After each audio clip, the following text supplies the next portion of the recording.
Paris is a cliche for most tourists, and for someone who loves the off the beaten path, Paris is surprisingly on top of my travel bucket list.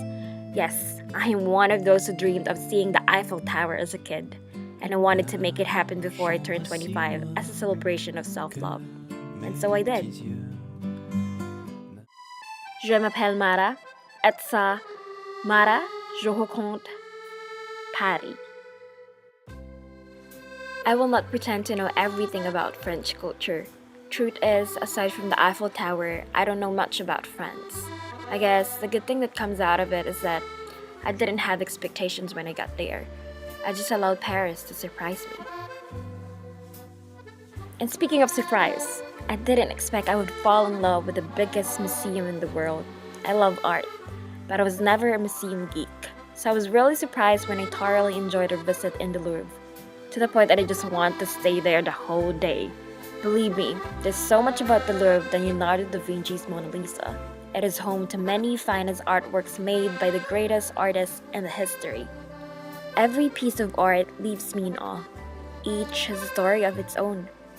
Paris shouldn't only be known as a city of lights and love. It also deserves to be called as a city of art.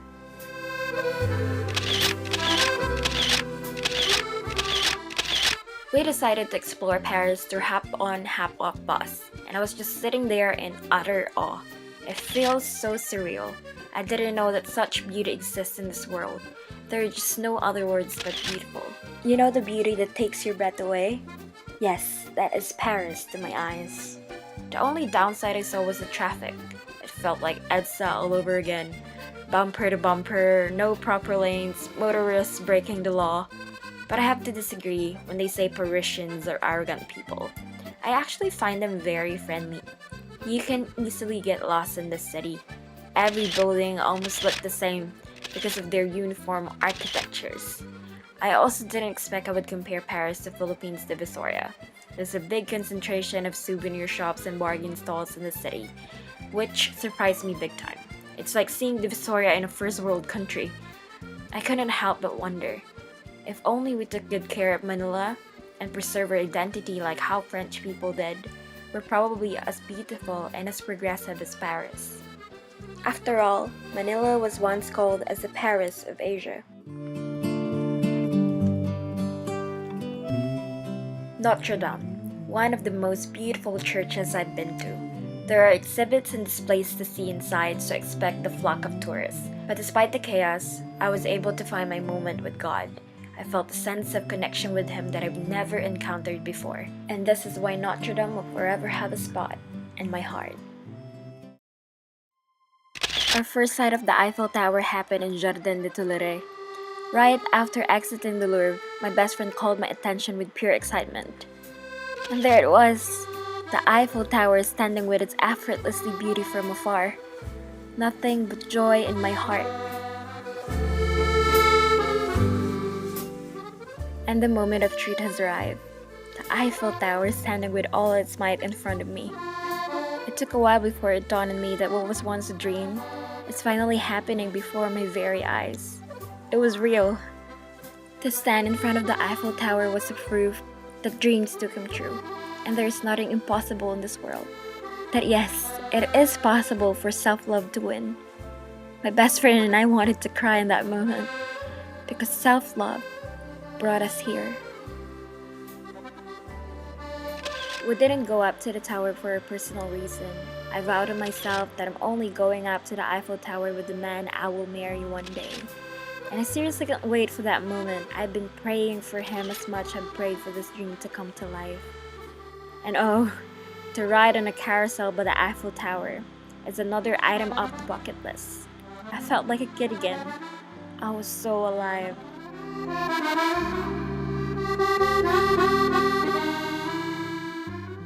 Aside from self-love, another reason why I decided to go to Paris is Place Dauphine. This is where Louisa Clark read Will Trainor's love letter for her before he died. Their love story will forever be scored in my heart. I've never fallen in love with a film the way I've loved Me Before You. It is a personal attachment to me, as it speaks so much about love, a love that is brave, selfless, and true. And I pray to love and be loved that way.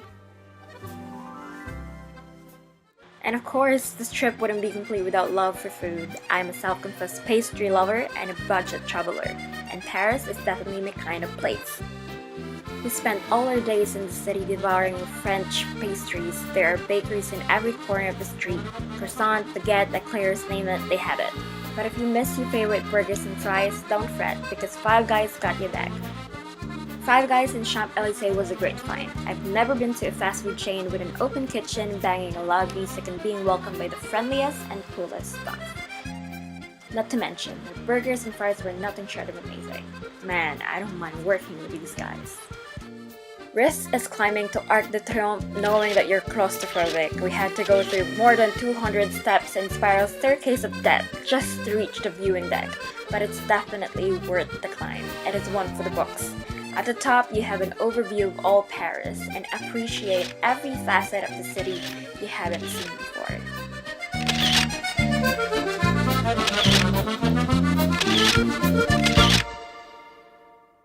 And so the night comes.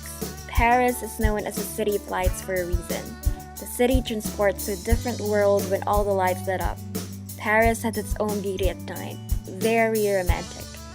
We decided to go back to Trocadero to see the Eiffel Tower sparkle. It sparkles every first 5 minutes of every hour from 7 p.m. to 1 a.m. They say Trocadero is the perfect spot for the viewing of the tower, especially when it sparkles at night. But I have to disagree. We decided to roam around after the first sparkle and found an even more perfect spot for it. Just beside the carousel, I allowed my eyes to witness the magic of Eiffel Tower at night. It was a sight to behold. I don't want that moment to be over. And this is the first day of my life. I swear I was born. To cap off the day, we decided to cruise over Seine River. A bit cold and exhausted, there was bliss in my heart. Paris is indeed the epitome of beauty, a beauty that will make you pause and place your hand on your heart just because it was too good to be true. But as we sailed on, I realized that yes, there is so much beauty around me, but my eyes were only fixed on the Eiffel Tower. And in that moment, I promised to look at my future husband the way I looked at the Eiffel Tower that night. There was nothing but pure amusement and love. A love that you cannot explain, because no one has invented the word to perfectly describe the feeling.